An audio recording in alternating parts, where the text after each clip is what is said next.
what's up mga chick boy? Ito na naman kayo sa akin panibagong vlog. At ngayon, i-updates ko lang kayo sa mga bago-bagong pisa akong sisiw mga chick boy. Papainumin natin sila yung vitamins na lagi natin ginagamit sa kanila mga chick boy. Pero bago natin simulan mga chick boy, maraming salamat nga po pala sa support na binibigay niya. At sa mga bago pa lang dyan, pakisubscribe na rin, ipahit na rin yung notification bell para updated kasi ilalabas ko yung video mga chick boy. So ito nga pala yung mga manok natin mga chick boy, nakabang na. So babawagan muna natin sila, papakita ko sa inyo yung mga manok pagkatapos natin magbahog ng mga manok mga chick boy. So ito na mga chick boy.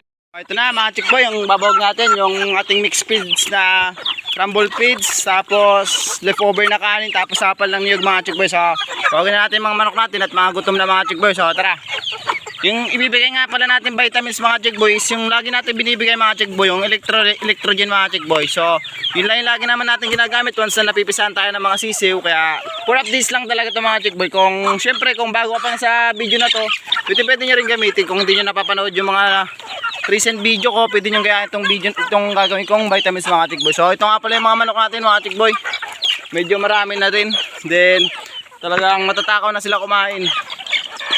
Ang maganda lang talaga dito mga chick boy, hindi bira sila magkasakit. Pero may isa tayong pabo dito na may sakit mga chick boy, may problema yung mata niya. So kailangan din natin gamutin niya mga chick boy para hindi na tayo mamatay ng ano. Sayang pa kasi kung mamamatay pa tayo ng pabo, kasi mahal ang pabo dito mga chick boy. Ang pabo sa amin is 350 mga chick boy ang isa. So kaya kailangan natin silang buhayin. So ito yung mga manok natin, and magaganda yung bago natin pisa mga chick boy na sisiw. Papakita ko rin siya sa inyo. Wala pa yung iba natin sisiw mga chick boy, baka nasa galaan pa.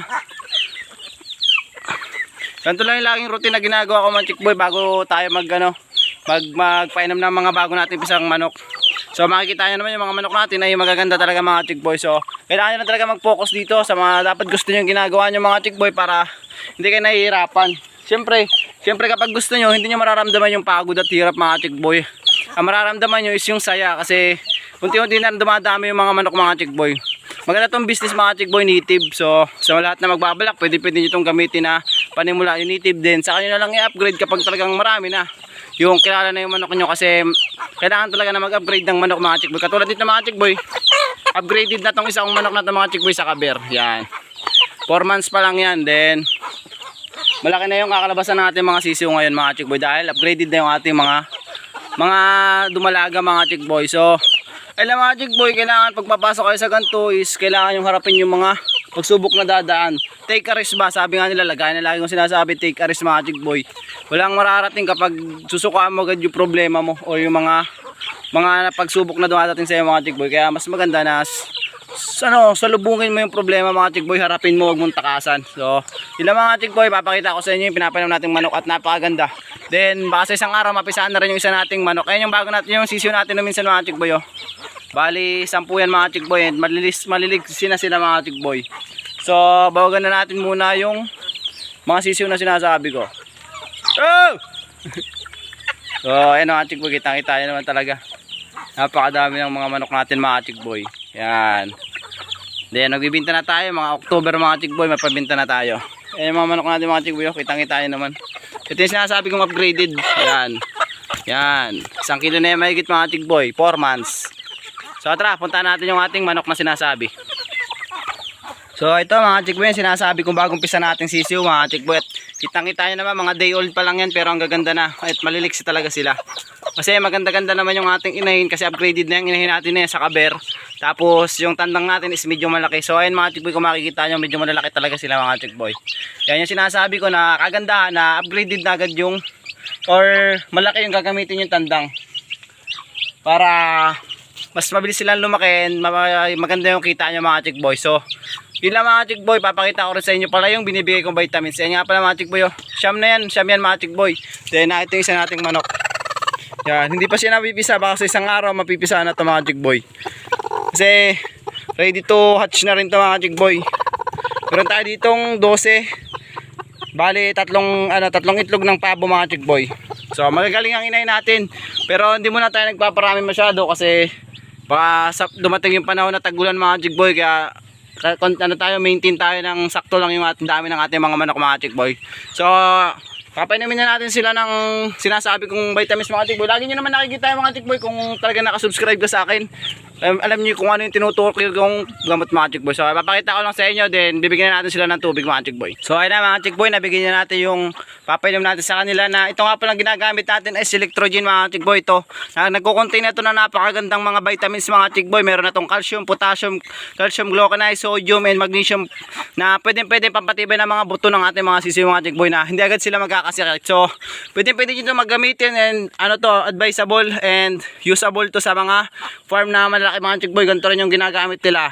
Hindi ko man to gagamitin kung hindi to effective mga chick boy, kaya lagi ko itong ginagamit kasi napaka-effective ditong ginagamit kong vitamins sa mga chick boy. So magtataka kayo sa lagi siguro kung bakit ko lagi ito sinasabi, kasi talaga namang effective mga chick boy. Pinopromote ko talaga to kasi kahit di naman tayo endorser nito mga chick boy, talagang pinopromote natin to para din naman sa kalaman yung mga chick boy, para gumanda rin yung mga sisiw nyo. So kitang kita naman mga chick boy, yung day old natin mga sisiw is napakalalaki.